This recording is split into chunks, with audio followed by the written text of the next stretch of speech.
খোদাবন্দের নবী ইউসুফের প্রতি দরুদ। দরুদ খোদাবন্দের বার্তাবাহক ওহির ফেরেশতা। কি করছিলে তুমি? প্রিয় আব্বাজানের কাছে পত্র লিখছি। জনাব পুতিফারের কাছে তাগাদ করব যেন এই চিঠিটা আব্বাজানকে পৌঁছে দেন।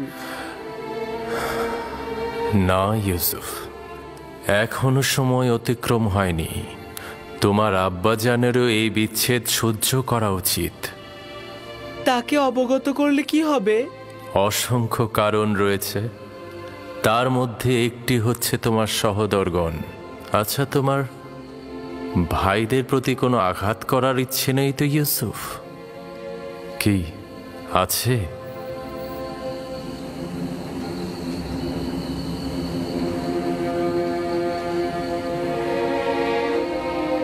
না না না, যদি আব্বাজান জানতে পারে তাহলে তাদের অভিশাপ দেবে।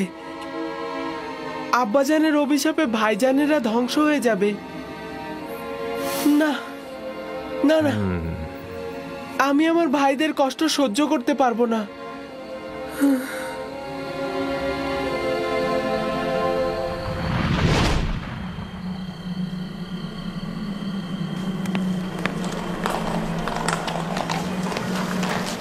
সিদ্ধান্ত হয়েছিল তোমাদের কোনো শস্য খেতে অথবা পাথরের খনিতে প্রেরণ করার, শুধু ইউজারশিপের কারণেই রক্ষা পেলে।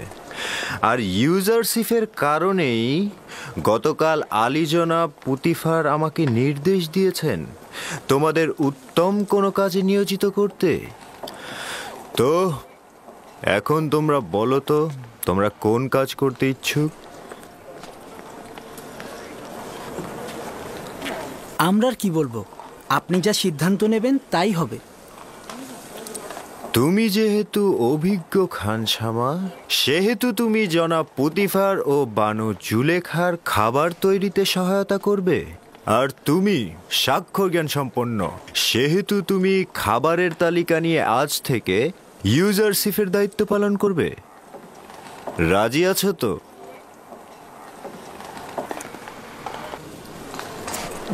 জনাব তত্ত্বাবধায়কের নিকট অনেক অনেক ধন্যবাদ ও শুকরিয়া আদায় করছি। আমাকে নয়, ইউজারশিপকে শুকরিয়া বলো।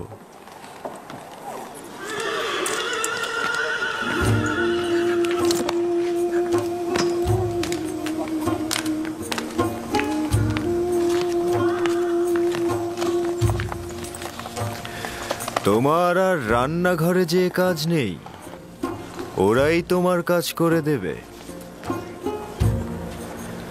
তুমি আমার সঙ্গে এসো।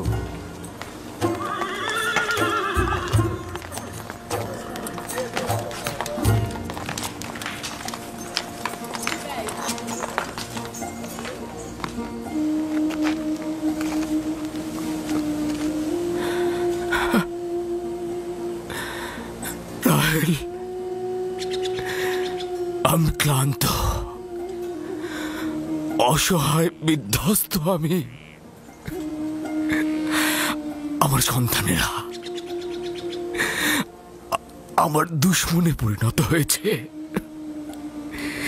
তারা আমানতের খেয়ানত করেছে, আমিও তো আমানতের খেয়ানত করেছি রাহেল। আমি পারলাম না রাহেল, আমি পারিনি ইউসুফকে ভালোবাসা দিয়ে আটকে রাখতে।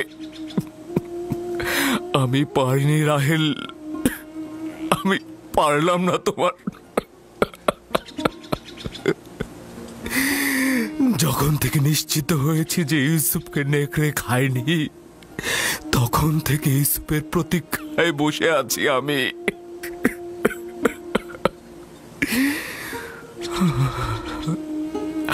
এমন তো না হয় যে ইউসুফকে হত্যা করা হয়েছে। তুমি ভালো বুঝতে পারবে রাহেল,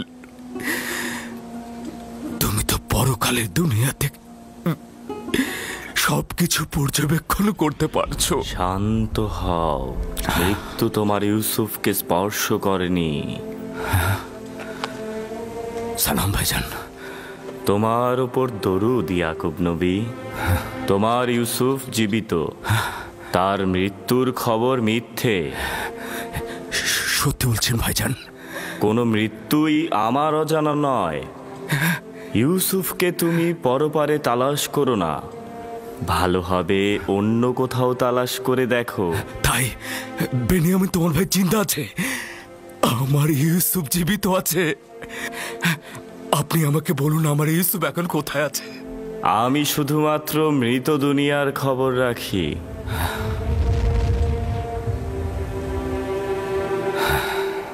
উনি কে আব্বাজান?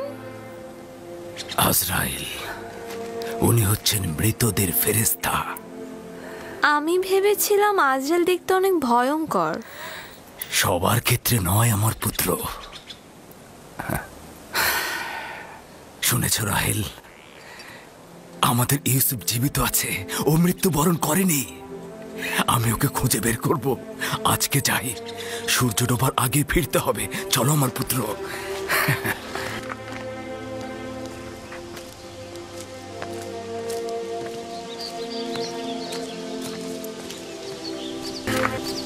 আব্বাজান কোথায় গেছে জানো? কোথায় আর যাবে? রাহেলের মাজার পরিদর্শনে গেছে। সে এখনো রাহেলকে আমাদের আম্মাজানের চাইতে বেশি ভালোবাসে।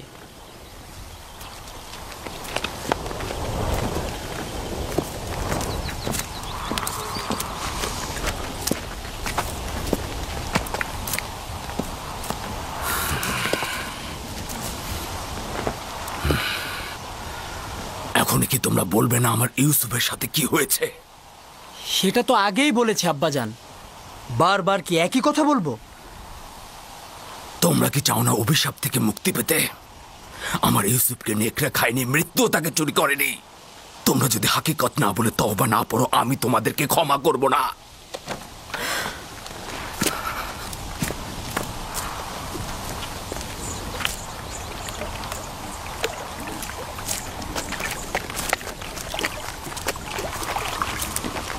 কোথায় গিয়েছিলে? আমার আম্মাজানের মাজারে। আব্বা ওইখানে বুঝতে পেরেছে যে ইউসুফ মারা যায়নি। শোনো, তোমার মা কি বলেছে যে তোমার ভাই মরে যায়নি? না, শুভ্র পোশাকের এক ব্যক্তি বলেছে। আব্বাজান বলেছে সে মৃত্যুর ফেরেশতা। পাগল হয়ে গেছে। তার কাজ হচ্ছে মরুচারী আর কল্পনা বিলাস। আপনারা পাগল হয়ে গেছেন। আপনারা মিথ্যা কথা বলেন। আমি আপনাদের পছন্দ করি না। ওই বেনিয়ামিন, ভাগ এখান থেকে।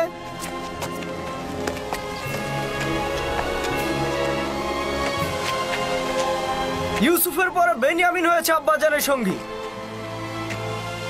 ইয়াহুদা, এখন আমরা কি করব? তুমি তো বলেছিলে সব ঠিক হয়ে যাবে, কিন্তু এখন তো সব ভুল প্রমাণিত হলো। ইউসুফের চলে যাওয়া এতদিন হয়ে গেল, কিন্তু আব্বাজান বিন্দু মাত্র দৃষ্টি দিল না আমাদের দিকে। এখন সে বেনিয়ামিনকে তার জায়গায় তুলে এনেছে। আমরা তো ধারণা করেছিলাম আব্বাজান আমাদের দিকে নজর দেবে। এগুলো কথা ইউসুফকে আব্বাজানের কাছ থেকে নেওয়ার আগেই ভাবা উচিত ছিল। ভুল করেছো। এখন তুমি কি করতে চাও বলো? এখন তো দেরি হয়ে গেছে। ইউসুফকে তো চাইলেই ফিরিয়ে আনতে পারবো না। এখন আর কিছু বলে লাভ হবে না, বরং আব্বাজান ও ক্যানানের অধিবাসী সবাই মিলে আমাদের দোষী করবে।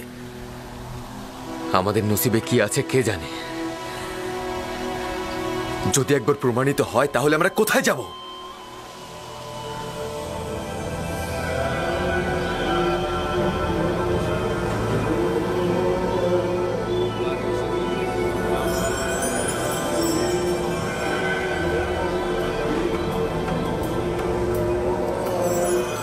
তাকে একজন আগন্তুক হিসেবে পরিচয় করিয়ে দিতে পারেন। বলবেন সে মহান খোদার দুশমন। তাকে এই ভূমি থেকে বিতাড়িত করার জন্য রাজমহলের ভূমিকা দরকার। একটা ভেড়া চড়ানো বালক রাজমহলের উপর, জনাব পুতিফারের উপর কি করে আধিপত্য বিস্তার করতে পারে? যে বালকটি গতকাল পর্যন্ত ভেড়ার বিষটা খেয়েছে, সে কিভাবে রাজমহলের পবিত্রতার সাথে অভ্যস্ত হতে পারে? আমি নিশ্চিত সে নাফরমানি করবে। পুরোহিতদের রাজমহলের অধিবাসীদের সাথে কথা বলতে বলবেন এবং তাদেরকে বুঝিয়ে বলতে বলবেন ইউজারসিফের জায়গা রাজমহল নয়।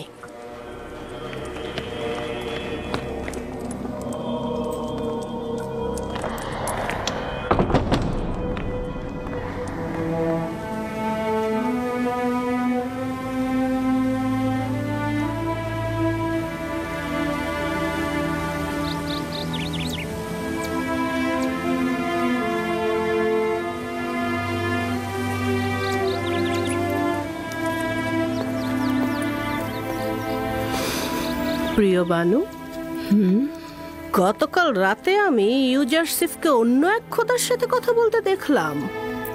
কোনো মূর্তি ছিল না, আসমানের দিকে তাকিয়ে কথা বলছিল। খুবই ভালো, তাহলে আজকে প্রমাণ দাও, আমি প্রমাণ দেখতে চাই। অবশ্যই আমার বানু। আজব ব্যাপার হচ্ছে, সে পাগলের মতো নিজের সাথেই কথা বলে। এটাকে আপনি কি বলবেন? এখানকার সবাই তাকে তীক্ষ্ণ বুদ্ধিসম্পন্ন বলে মনে করে, আর তুমি বলছো পাগল। এই, তুমি এখানে কি করছো? আমি আগাছাগুলো পরিষ্কার করছি। এগুলো ফুল গাছগুলোকে শুকিয়ে ফেলে, আর এগুলো যদি পরিষ্কার না করি তবে বাগান হয়েছে। এবার কাজে মন দাও।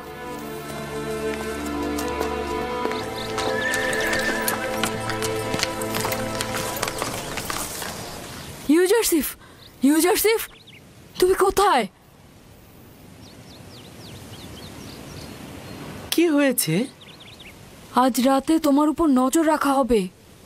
কে রাখবে? কারিমামা ও বানু জুলেখা। কারিমামা বলছিল তিনি দেখেছেন তুমি অন্য এক খোদার ইবাদত করছো, আর পুরোহিতরাও চাচ্ছে যেন তোমার উপর রাজমহলের সকলে খেপে যায়। সাবধানে থেকো, আমি যাই। ওইগুলো কি ছিঁড়েছ?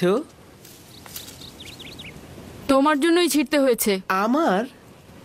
আমি তো তৃণভোজী নই, তাহলে তৃণ দিয়ে কি করব? তা না, আমি তোমার জন্যই বাধ্য হয়েছি ছিঁড়তে। ঘুরে ফিরে তো সেটাই হলো। আরে বললাম তো, কথা শোনার জন্যই তো ছিঁড়তে হয়েছে।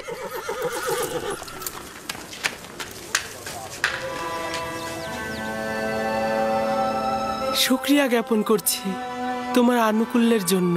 ষড়যন্ত্র সম্পর্কে আমাকে আগেই জানিয়েছো। আমি দুর্বল ও অক্ষম একটি বালক। যদি তোমার সাহায্য না পেতাম তাহলে ধ্বংস হয়ে যেতাম।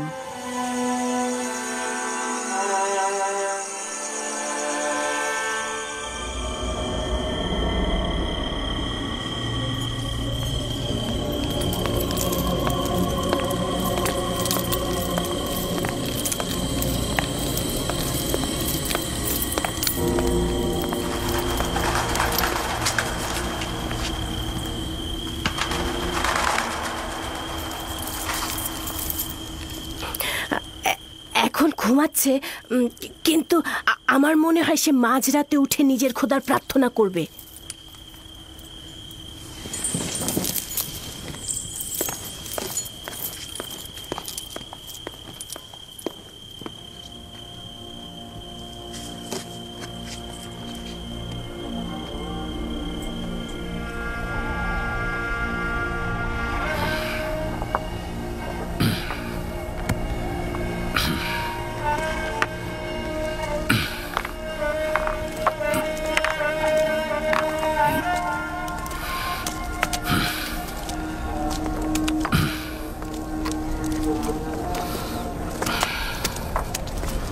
সালাম খোদার নবী। দরুদ তোমার উপর। আপনার সিদ্ধান্ত কি এটাই, আপনি এখানে থাকবেন? হ্যাঁ লিয়া, যদি খোদা চায় তো আমি সারা জীবন ইউসুফের জন্য এখানে অপেক্ষা করব। এভাবে আর কতদিন, আর কত অপেক্ষা করবেন? অপেক্ষা অব্যাহত থাকবে যতদিন না পর্যন্ত ইউসুফকে ফিরে পাই আমি। ওই দিন পর্যন্ত আমি এইখানে অপেক্ষা করব। ইউসুফকে নিয়ে অতীতের স্মৃতি রোমন্থন করব, আর ভবিষ্যতের স্বপ্ন বুনে যাব। খাবারের সময় হয়ে গেছে, এবার তো খেয়ে নিন। হ্যাঁ, আসছি। বেনিয়ামিন, এসো পুত্র আমার।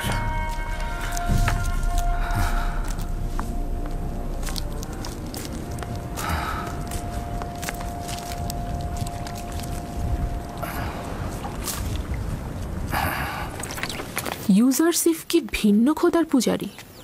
আপনি কিছু জানেন? না, আমি এ ব্যাপারে খুব একটা জানি না। অনেকেই মনে করে সে আসমানের খোদাকে পূজা করে, মিশরের খোদাকে দুশমন মনে করে। একজন বালক এসব ব্যাপারে কি এমন জানতে পারে? তাকে যেভাবে শেখানো হবে সে ঠিক সেইভাবেই চিন্তা করবে। আর এখন তো আমি আর তুমি আছি, আমরাই ঠিক করব যে সে কার ইবাদত করবে আর কার ইবাদত করবে না। যদি চাও তার সঙ্গে আমুন খোদা নিয়ে কথা বলো, আর মন্দিরে যাবার সময় তাকে সঙ্গে করে নিয়ে যাও। আর এতে করে ও মিশরের আইন ও আমুন সম্পর্কে জানতে পারবে।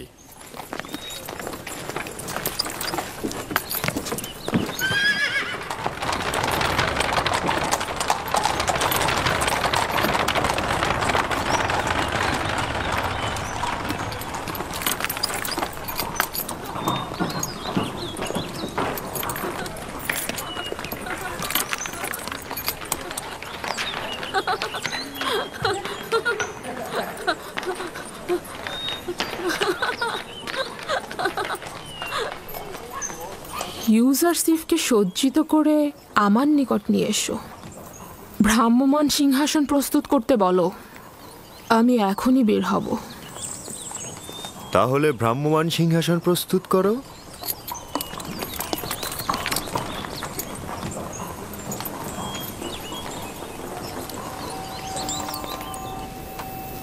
সব সময় এমন সাজসজ্জা করে পরিপাটি হয়ে থাকবে। আজকে তোমাকে অনেক বেশি সুদর্শন লাগছে। মনে হচ্ছে তুমি তোমার বয়সের তুলনায় অধিক বড় হয়ে গেছো।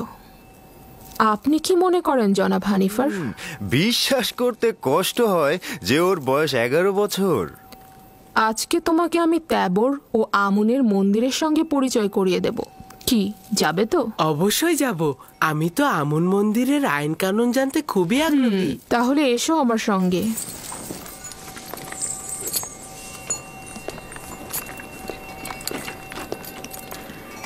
জুলেখা কি সত্যি সত্যি ইউজারসিফকে সন্তান বলে ভাবে, নাকি মুখেই বলে?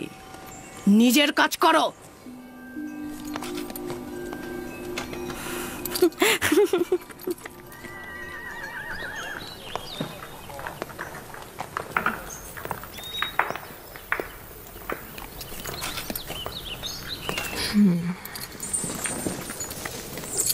ইউজারসিফ, উঠে এসো।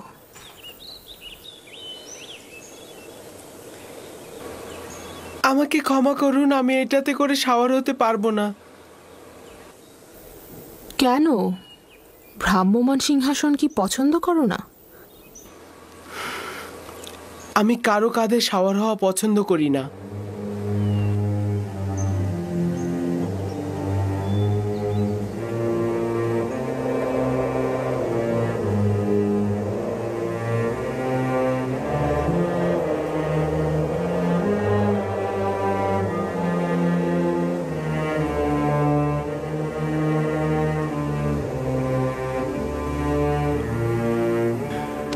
বানু জুলেখার হুকুম মান্য করাই তোমার কাজ।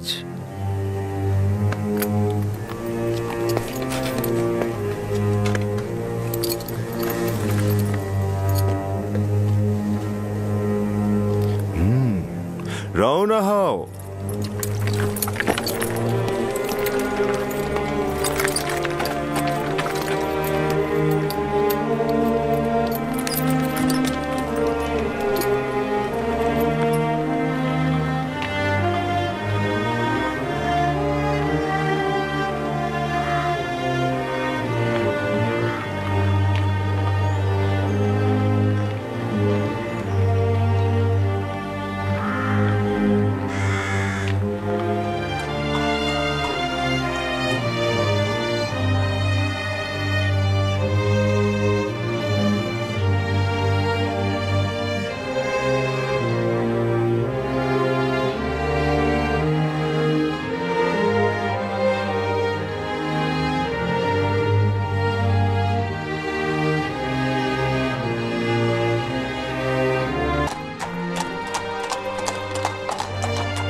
যে পশ্চিম দিকটা দেখছো, ওটাকে বলা হয় মৃতদের দুনিয়া।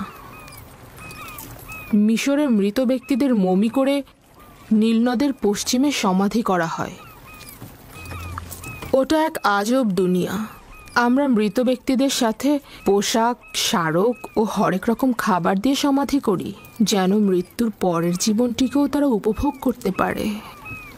বিশেষ ব্যক্তিদের বেলায় অনেক সময় খেদমতদারকেও সঙ্গে দেয়া হয়ে থাকে। তার মানে দেহটা পচে যাওয়ার পরে এগুলো সবকিছু তারা করতে পারে? জানতাম যে তুমি এই প্রশ্নটা করবে।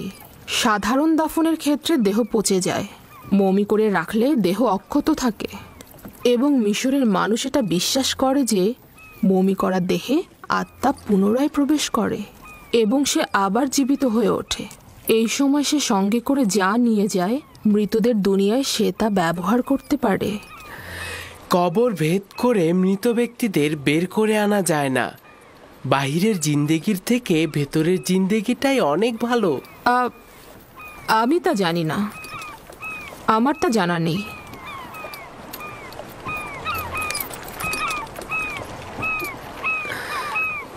যদি আমরা এখানে বেশি সময় থাকি তাহলে বলুন না সিংহাসনটা নিচে নামাতে। তারা তো ক্লান্ত হয়ে গেছে, তাই না? না, এখনই রওনা হব। তারা অভ্যস্ত, এটা নিয়ে চিন্তিত হবার কিছু নেই। মন্দিরে চলো।